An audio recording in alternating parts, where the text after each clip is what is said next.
Handa ka na ba ngayong taon? O umaasa ka na lang na magic na biglang aayos ang pera mo? Kung wala ka pang malinaw na plano, normal lang yan. Pero delikado. Kaya sa video na to ibabahagi ko ang 5 financial goals na dapat mong gawin at 5 things to stop this year kung gusto mong umusad financially. At sa dulo, bibigyan pa kita ng 5 practical tips on how to achieve your financial goals. Quick reminder lang, ang mga ibabahagi ko dito ay mga ideas at guide lamang. Magkakaiba tayo ng sitwasyon, kaya sundin mo lang yung mga swak sa'yo. Ang mahalaga, this year, may malinaw at realistic kang goal na kaya mong panindigan. Kaya ito muna ang dapat mong itigil. Number 1, stop living without financial direction. Yung bahala na si Batman mindset sa pera, tanggalin mo yan. Kapag wala kang direksyon, madali kang may impluwensyahan. Madali kang magpadala sa gastos at paulit-ulit kang babalik sa parehong problema taon-taon.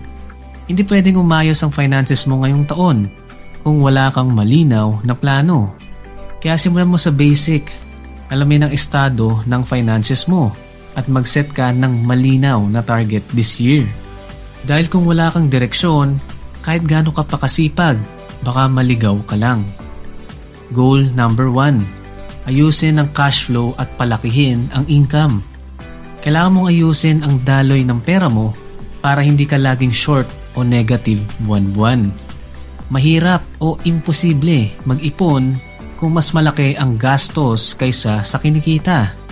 Ang unang step, i-track ang pera mo at alamin ang dalawang ito. Number 1, cash inflows. Magkano ba talaga ang pumapasok na pera sa'yo? Number 2, cash outflows. Saan-saan naman lumalabas ang pera mo? Kapag malinaw na yan, doon ka pa lang makakapag-adjust. Alin ang pwedeng bawasan at alin ang pwedeng i-optimize. Pero hindi sapat ang pagtitipid lang. Sa panahon ngayon, mahirap ang isang income lang. Kaya kailangan mo rin gumawa ng paraan para palakihin ang kita mo.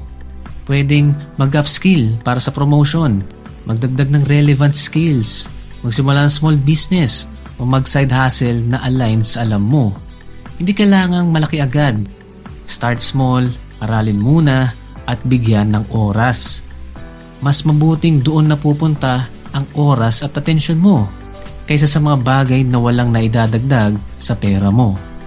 Number 2, stop using social media without intention.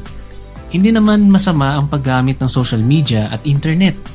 Sa katunayan, malakas yan na tool kung ginagamit mo para mag-promote ng business o service, para mag-aral at matuto, para sumali sa mga community na makakatulong sa iyo, at para maging productive.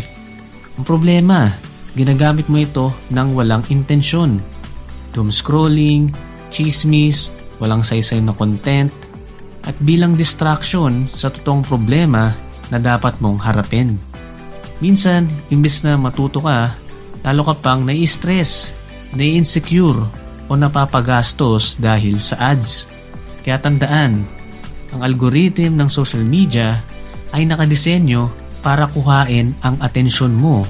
Kaya maging mindful at intentional sa paggamit nito. So kung gusto mong umayos ang finances mo this year, gamitin mo ang social media na may malinaw na purpose. Hindi lang bilang escape sa responsibilidad at realidad. Goal number 2, mag-set ng specific savings target. Hindi pwedeng basta ipon lang. Kailangan may malinaw na numero at deadline. Halimbawa, goal mong makaipon ng 10,000 pesos by May para sa susubukan mong home-based business. Kung magsisimula ka ng January, ibig sabihin, kailangan mo mag-ipon ng at least 2,000 pesos kada buwan. Importanteng may specific kang target para mas madaling maging consistent. Alam mo kung magkano ang dapat mong itabi at mas mataas ang chance na ma-achieve mo ito. Pero bago tayo magpatuloy, kung gusto mong laging updated sa ganitong content, like and subscribe at pakihit na rin ang notification bell. Salamat! Number 3, stop treating learning as optional. Hindi natatapos ang learning dahil graduate ka na. Mabilis magbagong mundo. May mga bagong skills, bagong tools at bagong opportunities. Pero namimiss mo lahat yan dahil trinato mo ang pagkatuto as kapag may time na ako. Ang problema, kapag wala kang oras para matuto, huwag kang mag-expect ng malaking pagbabago sa buhay at finances mo. Lalo pa ngayon na marami ng libreng platforms gaya ng YouTube at Google. Pwede kang matuto ng personal finance, negosyo, investing, at skills na pwedeng magpataas ng income mo in the long run. Kaya tandaan, huwag baliwalain ang pag-upgrade ng kaalaman para hindi mapag-iwanan. Goal number 3, build or rebuild your emergency fund. Kung nagamit mo ito last year, oras na para i-replenish mo yan ulit. At kung wala ka pang emergency fund, ito nang dapat mong i-prioritize. Target mo muna kahit 3 months ng expenses. Halimbawa, kung 20,000 pesos ang monthly expenses mo, ang goal mo ay 60,000 pesos na emergency fund. Lagay mo na rin yan sa isang high yield savings account na accessible sa'yo para it's earning more interest habang nakapark yung pera mo. Kaya make sure makapagtabi ka kaagad kahit maliit lang for your emergency fund kada buwan para mas may freedom ka at peace of mind. At kung meron ka ng emergency fund, dapat ito yung next mong itigil at gawin na goal. Kaya wag mong palampasin ito. Number 4, stop saying you don't have time. Totoo namang may mga taong busy talaga. Been there. Halos wala ng time dahil sa full-time work, gawaing bahay, tapos samahan pa ng traffic. Pero kahit ganito, may mga tao na may maraming extra time kada araw. Minsan, yung mga nagsasabi na busy ako at walang time, kapag chinek mo yung profile, puro share ng post, upload ng kung ano-ano, tapos puro comments. Kaya kapag sinilip mo yung phone, ang average screen time ay 6 hours pala. 3 hours sa Facebook, 1 hour sa TikTok, 1 hour sa games, at 1 hour sa Netflix. Minsan, hindi ka naman totoong busy. Hindi ka lang talaga focus at distracted ka sa maling bagay. So, maximize your free time. Be productive, learn something, ayusin ang finances, at make time to learn skills that can improve your income over time. Goal number 4, tanggalin ang financial stress points. Tanggalin at ayusin yung mga paulit-ulit na problema sa finances mo na nagbibigay sa iyo ng stress at anxiety. Tanungin mo muna ang sarili mo. Ano ba ang number 1 source ng stress ko sa pera? Halimbawa, takot ka kapag may bigla ang gastos. So, ang pwedeng solusyon ay buuin mo muna ang emergency fund mo kahit paunti-unti. Next, lagi kang napapagastos nang wala sa plano. Online shopping at impulsive buys. So, ang pwedeng solusyon ay mag-uninstall muna ng apps, mag-set ng spending limits, at i-prioritize ang needs mo. Tandaan, hindi ka makapag-focus sa goals mo kung lagi kang stressed sa finances mo. Number 5, stop repeating the same money mistakes. Sabi nga nila kapag inulit mo pa yung mga pagkakamali mo, may pagka-ano ka na daw nun. Kaya naman, be smart this year at magkaroon ng disiplina sa iyong kaperahan. Kung pareho pa rin ang ginagawa mo na mali, pareho rin ang magiging resulta na mali. Goal number 5, start building an investment portfolio. This year, if kaya, mag-umpisa ka nang mag-invest. Hindi kailangang malaki agad. Mas importante ang consistency. Pwede kang magsimula sa MP2, mutual funds, or stocks at REITs. Pero tandaan, huwag mag-invest dahil trending lang. Assess mo muna, kaya mo ba ang risk? Naintindihan mo ba ang pinapasok mo? At handa ka bang aralin ang investment? Dahil lahat ng investments may risk, kaya mag-research ka muna. At higit sa lahat, hindi lang pera ang ini-invest. Mag-invest ka rin sa kalusugan mo, mindset, knowledge, relasyon sa Diyos, at skills na pwedeng magpataas ng income mo.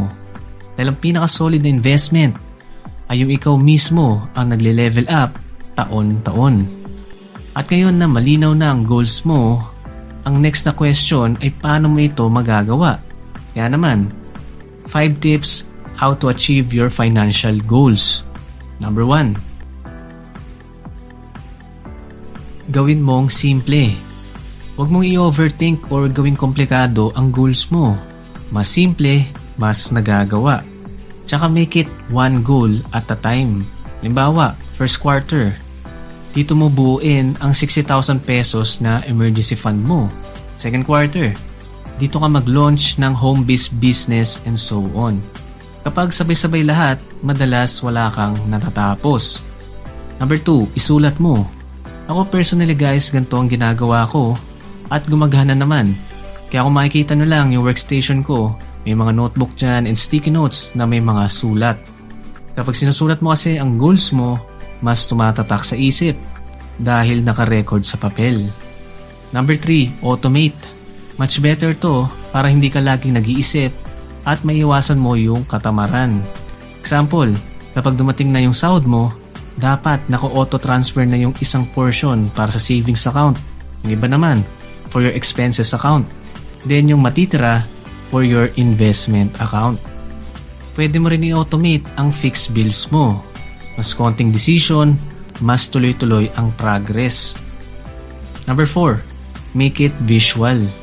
Gumamit ka ng mga trackers o checklist apps. Kumbaga, i-gamify mo yung financial goals mo para mag-follow through ka talaga. Mas madaling magawa ang goals kapag meron kang nakikitang progress real time. May tinatrack kang habits at may maayos na visuals. Number 5, break it down.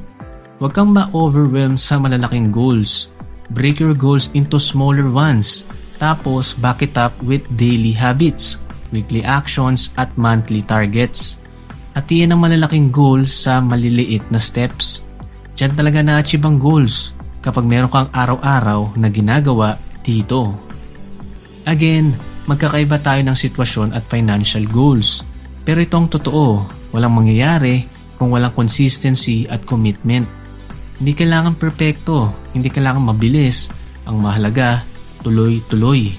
At kung gusto pang tuluyang maayos ang finances mo, alamin ang mga money habits na nagpapahirap sa iyo at kung paano mo ito maayos ngayon. Panoorin mo na itong susunod na video sa iyong screen. Click mo na. Watch now.